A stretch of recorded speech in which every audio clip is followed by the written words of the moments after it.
എല്ലാ കൂട്ടുകാർക്കും ദാസേട്ടൻ കിച്ചണിലേക്ക് ഒരിക്കൽ കൂടി സ്വാഗതം. എല്ലാവർക്കും സുഖമാണല്ലോ. ഇന്ന് ഞാൻ ഉണ്ടാക്കാൻ പോകുന്ന റെസിപ്പി ഒരു പൊട്ടറ്റോ മുട്ടക്കറിയുടെ ആണ്. വീഡിയോ ഇഷ്ടപ്പെട്ട് കഴിഞ്ഞാൽ ഒന്ന് ലൈക്ക് ചെയ്യണേ. പിന്നെ ആദ്യമായിട്ട് കാണുന്ന കൂട്ടുകാരൊന്ന് സബ്സ്ക്രൈബ് ചെയ്യുക. ബെല്ലൈക്കൺ അമർത്തി ഓൾ എന്ന ഓപ്ഷൻ കൂടി ഒന്ന് കൊടുക്കണേ. അപ്പോൾ അതിനായിട്ട് ഞാനിവിടെ ഒരു 4 കോഴിമുട്ട പുഴുങ്ങാൻ വെച്ചിട്ടുണ്ട്. ഇനി അതിലേക്ക് 2 മീഡിയം സൈസ് ഉരുളക്കിഴങ്ങ് നല്ലപോലെ കഴുകി വൃത്തിയാക്കിയത് അതിൻ്റെ കൂടെ തന്നെ ഞാൻ ഇട്ട് പുഴുങ്ങാൻ വെച്ചിട്ടുണ്ട്. ഇപ്പോൾ നമുക്ക് സെപ്പറേറ്റ് ആണെങ്കിൽ സെപ്പറേറ്റ് ആയിട്ടും പുഴുങ്ങിയെടുക്കാം. ഇനി അതിലേക്ക് ആവശ്യത്തിന് ഉപ്പും കൂടി ചേർത്ത് കൊടുക്കാം. അപ്പോൾ അതൊന്ന് പുഴുങ്ങി നല്ലതുപോലെ വരട്ടെ. അപ്പോൾ ഞാനപ്പോൾ നോക്കുന്ന സമയത്ത് ഒരു 10 മിനിറ്റ് കഴിഞ്ഞു കോഴിമുട്ട നല്ലതുപോലെ ഒന്ന് വെന്ത് വന്നിട്ടുണ്ട്. അപ്പോൾ ഞാൻ അത് മാത്രമായിട്ട് അതൊന്ന് കോരി മാറ്റുകയാണേ.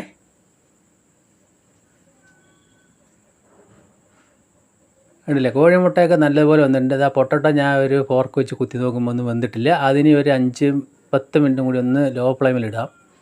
അപ്പോഴേക്കും നമുക്ക് അതിലേക്ക് ഒരു മസാല ഉണ്ടാക്കാം. ഒരു ചീനച്ചട്ടി അടുപ്പത്ത് വെച്ച് ഒരു 2 സ്പൂൺ വെളിച്ചെണ്ണയാണ് ഒഴിച്ചു കൊടുത്തിരിക്കുന്നത്. ഇനി അതിലേക്ക് ഞാൻ അതുപോലെ കുറച്ച് നാളികേരം കഷ്ണങ്ങളാക്കിയിട്ടാണ് ചേർത്ത് കൊടുത്തിരിക്കുന്നത്. ചിരവിയതല്ല, അങ്ങനെ തന്നെ ചേർത്ത് കൊടുക്കുക.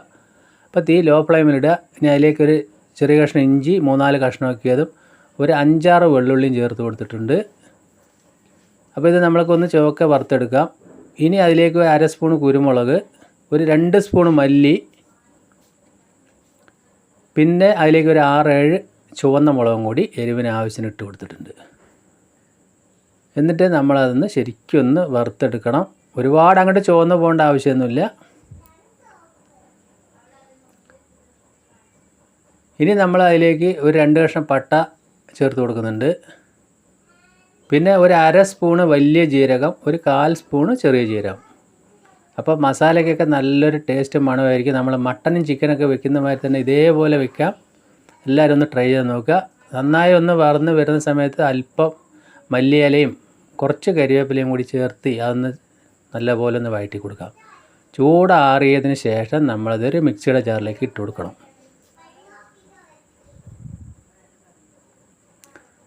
അപ്പോൾ നമ്മളെ മസാലയൊക്കെ ചൂടാറിയിട്ടുണ്ട്. ഞാനത് ആ മിക്സിയുടെ ജാറിലേക്ക് ഇട്ട് കൊടുക്കുകയാണ്. മിക്സിയുടെ ജാറിലേക്ക് അത് ഇട്ട് കൊടുത്തതിന് ശേഷം നമ്മൾ ജസ്റ്റ് ഒന്ന് വെള്ളം ഒഴിക്കാതെ ഒന്ന് ക്രഷ് ചെയ്യുക. എന്നതിന് ശേഷം ഇനി നമ്മൾ കുറച്ച് വെള്ളം ഒഴിച്ചിട്ട് അതൊന്ന് ശരിക്കും അരച്ചെടുക്കണം. അപ്പോഴാണ് അത് ശരിക്കും അരഞ്ഞ് കിട്ടുള്ളൂ. കാരണം നമ്മൾ ആ തേങ്ങയുടെ കഷ്ണങ്ങളാണല്ലോ ചേർത്ത് കൊടുത്തിരിക്കുന്നത്. ഇപ്പോൾ കണ്ടില്ലേ, ഇതേപോലെ നമ്മളിത് അരച്ചെടുക്കുക. നല്ലൊരു മണമാണ് ഇതിൻ്റെ. അപ്പോൾ ഇങ്ങനെ എന്തായാലും ചെയ്ത് നോക്കണം. ഇനി ഒരു പാത്രം അടുപ്പത്ത് വയ്ക്കുക. അതിൽ ഒരു 2 സ്പൂൺ വെളിച്ചെണ്ണ, തീ ലോ ഫ്ലെയിമിലിടുക. എണ്ണ ചൂടാവുന്ന സമയത്ത് ഒരു 1/4 സ്പൂൺ ഉലുവ എന്ന് പൊട്ടി വരുന്ന സമയത്ത് ഞാനിവിടെ സവോള ഇതുപോലെ പൊടിയായി അരിഞ്ഞത് ഒരു 1.5 സവോള, ചെറിയതാണെങ്കിൽ 2 ചേർത്ത് കൊടുക്കാം. സവോളയും ചേർത്ത് നമ്മൾ നല്ലതുപോലെ ഒന്ന് വഴറ്റിയെടുക്കുക.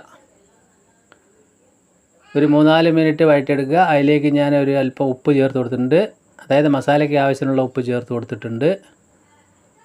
അപ്പോൾ സവാള ഒന്ന് നല്ലപോലെ വഴന്ന് വരുന്ന സമയത്ത് തക്കാളി കൂടി നമ്മൾ കയ്യിലേക്ക് പൊടിയായി അരിഞ്ഞ് ചേർത്ത് കൊടുക്കണം. ഞാനിവിടെ ഒരു 1.5 മുറി തക്കാളിയാണ് നല്ല പഴുത്ത് ചേർത്ത് കൊടുത്തിരിക്കുകയാണ്. ആ തക്കാളിയും സവാളയൊക്കെ നല്ലതുപോലെ ഒന്ന് വഴന്ന് വരട്ടെ. 2-3 മിനിറ്റ് കൂടി നമ്മൾക്കൊന്ന് ലോ ടു മീഡിയം ഫ്ലെയിമിലിട്ട് ഒന്ന് വഴറ്റിയെടുക്കാം. അപ്പോൾ ഇതേ ഒരു വന്ന സമയത്ത് ഒരല്പം മുളക് പൊടി ഒരു 1/4 സ്പൂണ് മഞ്ഞൾപ്പൊടി ചേർത്തിട്ടുണ്ട്. എന്നിട്ട് ഒന്നുകൂടി നമ്മളൊന്ന് ഇളക്കി കൊടുക്കുക. ഇനി ആവശ്യത്തിന് ഒരു ഗ്ലാസ് വെള്ളം അതിലേക്ക് ഒഴിച്ചു കൊടുക്കുക. അപ്പോൾ അത് വെള്ളമൊക്കെ ഒഴിച്ച് ഒന്ന് തിളച്ച് വരുന്ന സമയത്ത് നമ്മൾക്ക് അരച്ച് വെച്ച മസാല അതിലേക്ക് ചേർത്ത് കൊടുക്കണം. ഇനിയിപ്പോൾ ആ മിക്സിയുടെ ജാറിലുള്ള ബാക്കി മസാല കൂടി ഞാൻ കുറച്ചുകൂടി വെള്ളം ചേർത്തിട്ട് അതിലേക്ക് ഒഴിച്ചു കൊടുക്കുന്നുണ്ട്. ഇനി ആ ഗ്രേവി നല്ലതുപോലെ ഒന്ന് തിളച്ച് വരട്ടെ. അതിനായിട്ട് ഞാനത് ഒരു 3 മിനിറ്റോളം മൂടി വയ്ക്കുന്നുണ്ട്. അപ്പോൾ ഒരു 3 മിനിറ്റ് കഴിഞ്ഞപ്പോൾ നല്ലപോലെ ഒന്ന് തിളച്ച് വന്നിട്ടുണ്ട്. അപ്പോൾ ഒന്ന് അത്യാവശ്യം കുറുകിയിട്ട് നമ്മൾക്ക് വീഡിയോയിൽ കണ്ടാൽ തന്നെ അറിയാം കുറുകി വന്നിട്ടുണ്ട്. നല്ലൊരു മണമാണ് ഇതിൻ്റെ, ആ മസാലയുടെയൊക്കെ. ഇപ്പോൾ നമ്മൾക്ക് ഉപ്പ് പോരാകെ ഉണ്ടായിരുന്നു. ഞാൻ കുറച്ച് ഉപ്പ് കൂടി ചേർത്ത് കൊടുത്തിട്ടുണ്ട്. ഉപ്പ് ചേർത്ത് നല്ലതുപോലെ ഒന്ന് മിക്സ് ചെയ്യുക. ഇനി അതിലേക്ക് നേരത്തെ നമ്മൾ ബോയിൽ ചെയ്ത് വെച്ച പൊട്ടറ്റോ ഇതേ വലിപ്പത്തിൽ കഷ്ണങ്ങളാക്കിയിട്ട് അത് ചേർത്ത് കൊടുക്കുക. പൊട്ടറ്റോ ചേർത്തിട്ട് നമ്മൾ ഒന്നുകൂടി അത് മിക്സ് ചെയ്ത് കൊടുക്കണം. ഇനി നമ്മൾ പുഴുങ്ങി വെച്ച കോഴിമുട്ട അത് ചേർത്ത് കൊടുക്കുക. അത് ഇതുപോലെ ഒന്ന് വരഞ്ഞു കൊടുക്കുക, എന്നിട്ട് അതിലേക്ക് ചേർത്ത് കൊടുക്കുക. അപ്പോൾ ഇതുപോലെ ചെയ്യാത്തവർ ഈ മുട്ടക്കറി എന്തായാലും ഒന്ന് ചെയ്ത് നോക്കുക. അപ്പം, പത്തിരി, പൊറോട്ട, ചപ്പാത്തിക്ക് എല്ലാറ്റിനും നല്ല ഒരു ടേസ്റ്റ് ആയിരിക്കും. കുട്ടികൾക്കൊക്കെ നല്ലതുപോലെ ഇഷ്ടപ്പെടും. ഇപ്പം നമ്മൾ ഈ കഷ്ണവും കോഴിമുട്ടയൊക്കെ ചേർത്തതിന് ശേഷം ഒന്നുകൂടി നല്ലതുപോലെ ഒന്ന് തിളച്ച് വന്ന് അതൊന്ന് കുറുകി വരണം. അപ്പോഴാണ് ആ മസാലയൊക്കെ അതിലേക്ക് ചേർന്നിരിക്കുകയുള്ളൂ. അതിനായിട്ട് ഞാനൊരു 2 മിനിറ്റും കൂടി ഒന്ന് മീഡിയം ഫ്ലെയിമിൽ തന്നെ ഇട്ട് അടച്ച് വയ്ക്കുന്നുണ്ട്. ഇപ്പോൾ കണ്ടില്ലേ, നമ്മളെ ഗ്രേവിയൊക്കെ നല്ലതുപോലെ കുറുകി നല്ല സെറ്റായി വന്നിട്ടുണ്ട്. അപ്പോൾ എന്തായാലും നിങ്ങൾ ഇതുപോലെ ഒന്ന് വെച്ച് നോക്കുക, എല്ലാവർക്കും ഇഷ്ടപ്പെടും. അപ്പോൾ നമ്മളെ പൊട്ടറ്റോ എഗ്ഗ് കറി ഇവിടെ റെഡി ആയിട്ടുണ്ട്. ഇനി ഞാൻ അതിലേക്ക് കുറച്ച് മല്ലിയില കട്ട് ചെയ്ത് ചേർത്ത് കൊടുത്തിട്ട് ഇനി നമുക്ക് അതിൻ്റെ ഫ്ലെയിം ഓഫാക്കി വയ്ക്കാം. ഇപ്പോൾ നല്ല കറക്റ്റ് കുറുകിയ പരുവത്തിൽ തന്നെ കിട്ടിയിട്ടുണ്ട്.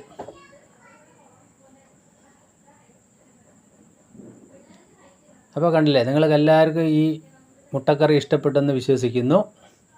ഇപ്പം ഞാൻ അതിൻ്റെ ഉപ്പൊക്കെ നോക്കുന്നുണ്ട്, എല്ലാം കറക്റ്റാണ്. ഉപ്പ് എരിവ് നല്ല കറക്റ്റാണ്. ഇനി നമ്മൾ അതിലേക്കൊരു വറവിട്ട് കൊടുക്കണം. അപ്പോൾ ഒരു ചീനച്ചട്ടി അടുപ്പത്ത് വയ്ക്കുക, ഒരു 1.5 സ്പൂൺ വെളിച്ചെണ്ണ ഒഴിച്ച് കൊടുക്കുക, ലോ ഫ്ലെയിമിലിടുക. ഇതിലേക്ക് ഞാനൊരു 6-7 വെള്ളുള്ളി ഇതുപോലെ പൊടിയായി അരിഞ്ഞാണ് കട്ട് ചെയ്ത് ചേർത്ത് കൊടുത്തിരിക്കുന്നത്.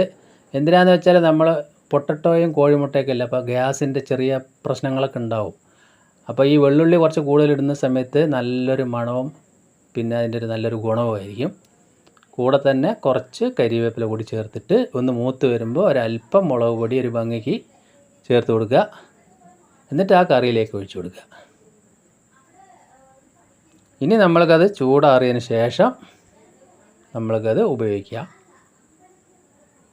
ഇപ്പോൾ കണ്ടില്ലേ, നല്ല അടിപൊളിയായിട്ടുള്ള പൊട്ടറ്റോ എഗ്ഗ് കറി ഇവിടെ റെഡിയായി. അപ്പോൾ ഇഷ്ടപ്പെട്ട് കഴിഞ്ഞാൽ നിങ്ങൾ ഫ്രണ്ട്സിനും ഫാമിലിക്കൊക്കെ ഒന്ന് ഷെയർ ചെയ്ത് എന്നെ ഒന്ന് സപ്പോർട്ട് ചെയ്യണേ. എന്തായാലും ഒന്ന് നിങ്ങളിത് ട്രൈ ചെയ്ത് നോക്കുക, എല്ലാവർക്കും ഇത് ഇഷ്ടപ്പെടും. ഇന്ന് ഞാനത് ചപ്പാത്തിയുടെ കൂടെയാണ് കഴിക്കുന്നത്. അപ്പോൾ അടിപൊളിയായില്ലേ? വീണ്ടും നല്ലൊരു വീഡിയോയുമായിട്ട് കാണാം. Thank you.